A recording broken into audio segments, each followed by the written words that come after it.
घराचे गिलाव्याचे काम करण्यासाठी आलेल्या मिस्त्रीसोबत बायकोचे शरीर संबंध पुढे घडले भयंकर। आजकाल सर्वसामान्य गृहिणींच्या मनातही कामुकतेने थैमान घातलेले आहे। इंटरनेट, सोशल मीडिया किंवा अन्य काही कारणे आहेत की ज्यामुळे कामुकतेचे आकर्षण वाढत चाललेले आहे।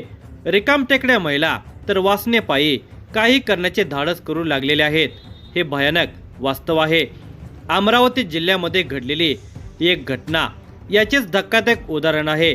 पती कामानिमित्त परगावी राहत असताना पत्नीचे घराचे काम करण्यासाठी आलेल्या मिस्त्रीसोबत संबंध निर्माण झाले। हा प्रकार लक्षात आल्याने पती गावातच नोकरी करू लागला। तेव्हा त्याचा तिच्या प्रेमामध्ये अडसर निर्माण झाल्याने आपल्या अनैतिक संबंधातील पतीचा अडसर दूर करण्यासाठी पत्नी आणि तिच्या प्रियकराने कट रचून त्याचा खून केला। या धक्कादायक घटनेचा सविस्तर वृत्तांत पुढे पाहण्या अगोदर जर तुम्ही ह्या चॅनलवर जर नवीन असाल तर प्लीज आपल्या ह्या मराठी चॅनलला नक्की सबस्क्राईब करा। अंजनगाव बारी येथे प्रमोद बकाराम भलावे, वय वर्षे 40, हा त्याची पत्नी छाया, 8 वर्षाचा युवराज, 5 वर्षाचा मयूर आणि सासू यशोदा उईके यांच्यासह राहत होता। प्रमोद हा चंद्रपूर येथे एका कंपनीमध्ये काम करायचा। या दरम्यान डिसेंबर 2024 मध्ये त्याच्या घराला प्लास्टर करण्याचे काम निघाले। या कामासाठी प्रमोद मिस्त्री शोधू लागला।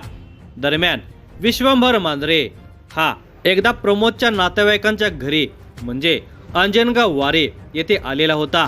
तो मिस्त्री काम करत असे आणि त्याचे बहुतांशी काम त्याच गावात असल्यामुळे तो नातेवाईकांच्याकडे आलेला असता। त्यांची आणि छायाची गाठ पडली तेव्हा त्याला छायाने आपल्या घराचे प्लास्टर करायचे असल्याचे सांगितले। विश्वंभर तयार झाला। मग प्रमोदची भेट झाली, काम ठरले आणि विश्वंभर आता काम करू लागला। प्रमोद आपल्या कामामध्ये व्यस्त असल्याने दिवसभर मिस्त्री विश्वंभरला काय लागेल ते देण्याची जबाबदारी साहजिकच छायावर आली होते। ते कामावर लक्ष ठेवत असल्यामुळे छाया आणि विश्वंभर यांच्यामध्ये बोलाचाली वाढत गेली। बोलण्यातून दोघांच्यातील जवळीकता इतकी वाढली की जगाचा विसर पडून ते प्रेमामध्ये पडले। नवरा मुले संसार हे सगळे विसरून छाया विश्वंभरच्या प्रेमामध्ये गुरफटून गेली। दोघांच्या मध्ये अनैतिक संबंध निर्माण झाले। ती विश्वंभरच्या प्रेमामध्ये इतकी रमून गेली होती की तिला नवऱ्याचा विसरच पडलेला होता। ती विश्वंभरला दिवसात 7-8 वेळा कॉल करायची, पण नवऱ्याला 5-7 दिवसामध्ये एकही कॉल करत नव्हते। तिच्या वागण्यातील बदल प्रमोदच्या लक्षात आलेला होता, पण ती कामात असल्याने फोन करत नसेल अशी मनाची समजूत त्याने काढलेली होती। तो दिवाळीमध्ये गावी आला तेव्हा त्याला पत्नी छाया बरेचदा मोबाईलवर बोलत असल्याचे दिसून आले।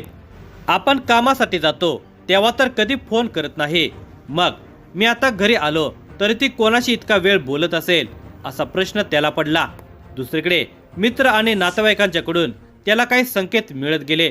गावामध्ये सुरू असलेली कुजबूज त्याच्या कानावर गेली आणि त्याला पत्नीच्या प्रतापाची कुणकुण लागली। मग मात्र त्याने घर सोडून चंद्रपूरला राहण्यापेक्षा गावातच नोकरी करण्याचा आणि पत्नीवर लक्ष ठेवण्याचा मार्ग स्वीकारला। तो तिथेच एका काच कंपनीमध्ये कामास लागला। आता आपला नवरा काही कामासाठी परगावे जाणार नाही हे छायाच्या आता लक्षात आलेले होते। तिच्यावर आता बंधनही आलेले होते। छाया आणि विश्वंभर यांच्या भेटीमध्ये फार मोठे अंतर पडलेले होते। दोघांच्या भेटीगाठीमध्ये अडसर निर्माण झालेला होता, पण दोघांच्या मनामध्ये प्रमोदबद्दल तिरस्काराची भावना वाढत गेली। प्रमोदला आपल्या रस्त्यातून दूर करायचा त्याने विचार केला। दिनांक 10 नोव्हेंबर रोजी दुपारी विश्वंभर बडनेरा येथे आलेला होता। तिथे त्याची भेट छायासोबत झाली। त्या दोघांनी मिळून देवीचे दर्शन घेतले।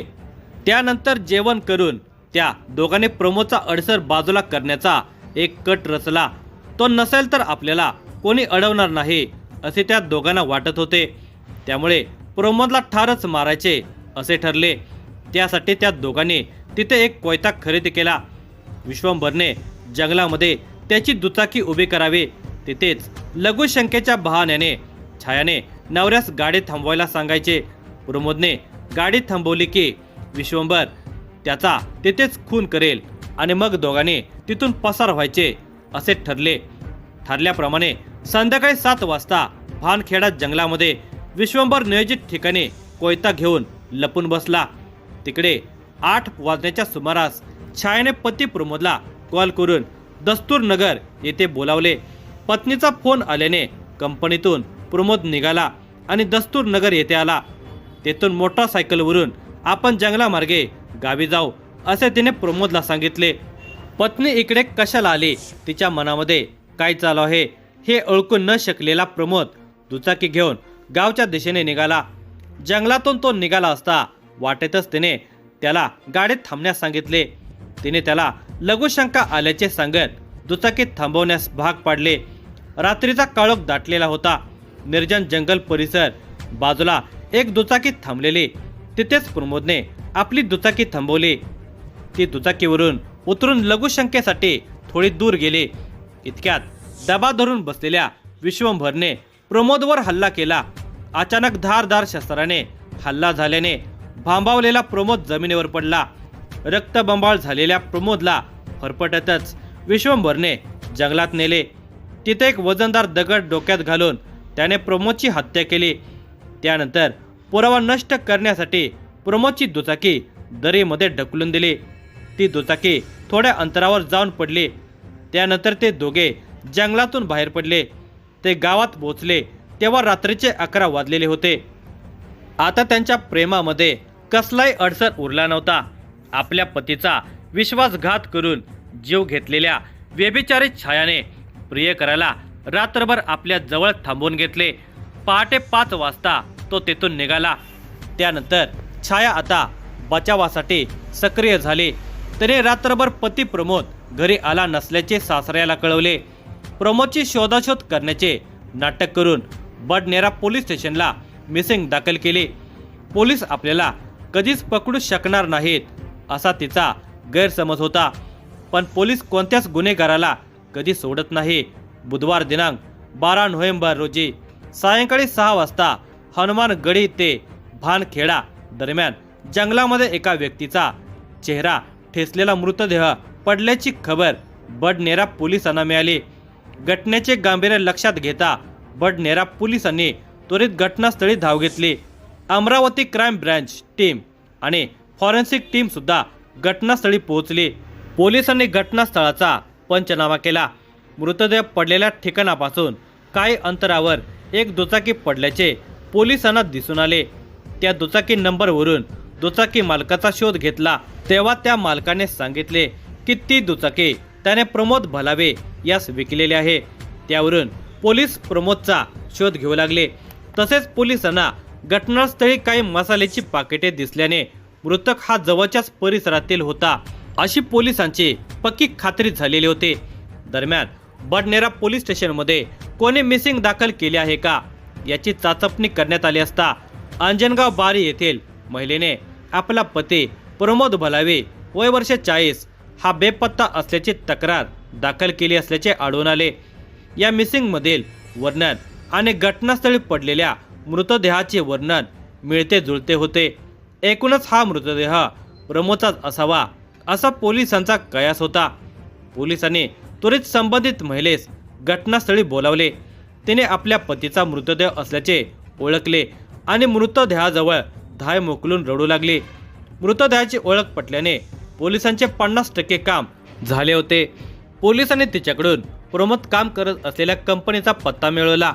दुसरीकडे सारे कायद्याची सर्व सोपस्कार पूर्ण करून मृतदेह शवविच्छेदनासाठी पाठवण्यात आला। क्राईम ब्रांचने प्रमोद काम करत होता त्या कंपनीमध्ये जाऊन विचारपूस केली। प्रमोद त्या संध्याकाळी 100 रुपये घेऊन गेल्याचे समजले। त्याच्या पत्नीच्या जबाबामध्ये आणि कंपनीतील कामगारांच्या जबाबात बरीच तफावत येत होते।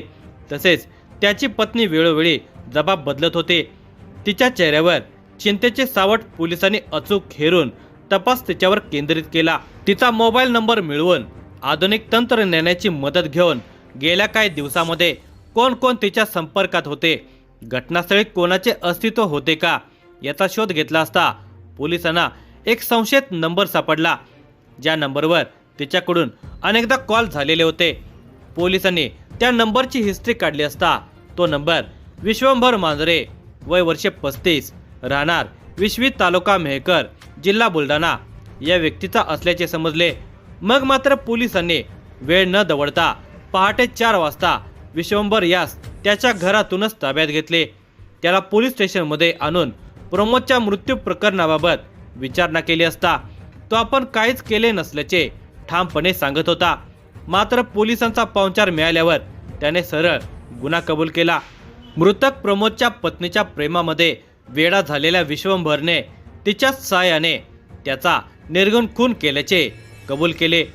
छाया आणि विश्वंभरचा गैरसमज क्राईम ब्रांचचे पोलीस निरीक्षक संदीप चव्हाण यांच्या नेतृत्वाखाली सहाय्यक पोलीस निरीक्षक इम्रान नायकवाडे यांच्या टीमने रात्रभर तपास करून 7 तासांच्या आत दोघांनाही बेड्या ठोकत दूर केला.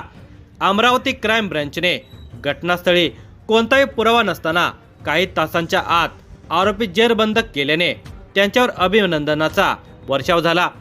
या घटनेचा तपास पोलीस आयुक्त अरविंद चावरिया, पोलीस उपायुक्त गणेश शिंदे, रमेश धुमाळ, श्याम घुगे, सहाय्यक पोलीस आयुक्त शिवाजी बचाते, क्राईम ब्रांचचे पोलीस निरीक्षक संदीप चव्हाण यांच्या नेतृत्वाखाली सहाय्यक पोलीस निरीक्षक इम्रान नायकवाडे, अनिकेत कासार, पोलीस अंमलदार दीपक सुंदरकर, संभाजी केंद्रे, मनोज ठोसर, संग्राम भोजने, अतुल संबे, राजिक राहिल्यावाले, राहुल ढंगेकर, नरेश मोहिरीर, सुषबा आठवले यांनी हा तपास यशस्वीरित्या पूर्ण केला.